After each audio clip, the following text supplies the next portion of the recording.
নমস্কার। আজকে আমরা যে সাপটিকে নিয়ে আলোচনা করব সেটি আমাদের পরিবেশের মধ্যে খুবই পরিচিত একটি সাপ। তার রূপ দেখে অনেকেই হয়তো ভয় পায়।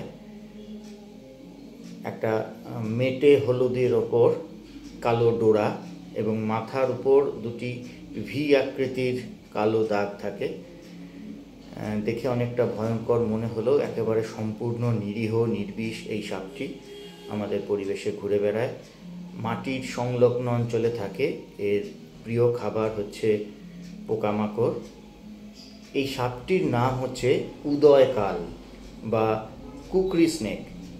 এই কমন কুকরি নামটা হওয়ার কারণ হচ্ছে এর দাঁতের গঠন ঠিক ওই যে অস্ত্র আছে কুকরি, নেপালিদের যে অস্ত্র কুকরি, সেই কুকরির মতন এর দাঁতের গঠনটা, সেই কারণে নাম হচ্ছে কুকরি স্নেক।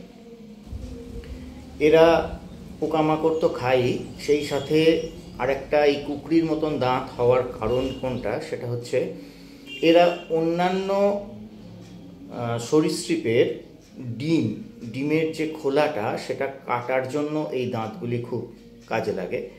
তো অন্য পোকামাকড় বা অন্য সাপের ডিমের খোলা কেটে তার ভিতর থেকে তার খাদ্য সংগ্রহ করে। এই কুকরি সাপ আমাদের কাছে খুব উপকারী। এরা পরিবেশ থেকে যে সমস্ত ক্ষতিকারক পোকা আছে তাদের গুটি কেটে সেই গুটির ভেতর থেকে পিঁপাটাকে খায়, একদম পূর্ণাঙ্গ অবস্থার পোকাকেও খায়। সেই সাথে যেগুলো আমাদের কাছে বিষধর সাপ আছে সেই সব সাপের ডিমকেও এরা খেয়ে ফেলে। তো কুকরি সাপ যদি আমাদের পরিবেশে থাকে তাহলে পরোক্ষভাবে সাপের নিয়ন্ত্রণটাও হয় এবং সেই সাথে আমাদের ক্ষতিকারক পোকাদেরকে খেয়ে সে আমাদের উপকার করে। তাই কুকরি সাপ আমাদের কাছে খুবই উপকারী একটি সাপ।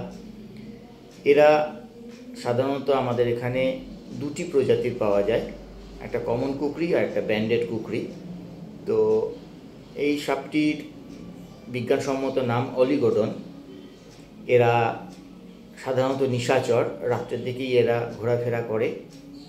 অনেক সময় বাগানের মাটি কুপাতে গিয়ে এদের দেখতে পাওয়া যায়, কারণ ওই বাগানে মাটির ফাঁকে থাকে, কারণ সেখানে যে সমস্ত লেদা পোকা বা অন্যান্য পোকার যে লার্ভা বা গুটি যেগুলো থাকে সেগুলোকে এরা খেয়ে ফেলে। সেই খাবারের জন্য ওরা আমাদের মাঠে আসে। বিশেষ করে আলুর ভুঁইয়ে খুব দেখতে পাওয়া যায় এদের মাঝে মধ্যেই।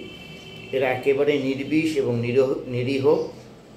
সবার কাছে আমরা অনুরোধ করব এই সাপটিকে দয়া করে বাঁচিয়ে রাখুন এবং পরিবেশের ভারসাম্য রক্ষা করুন। এরা আমাদের একটি উপকারী বন্ধু, এদেরকে চিনুন এবং ভয় পেয়ে আতঙ্কিত হয়ে এদের মেরে ফেলবেন না। এরা আমাদের খুবই উপকারী একটি বন্ধু।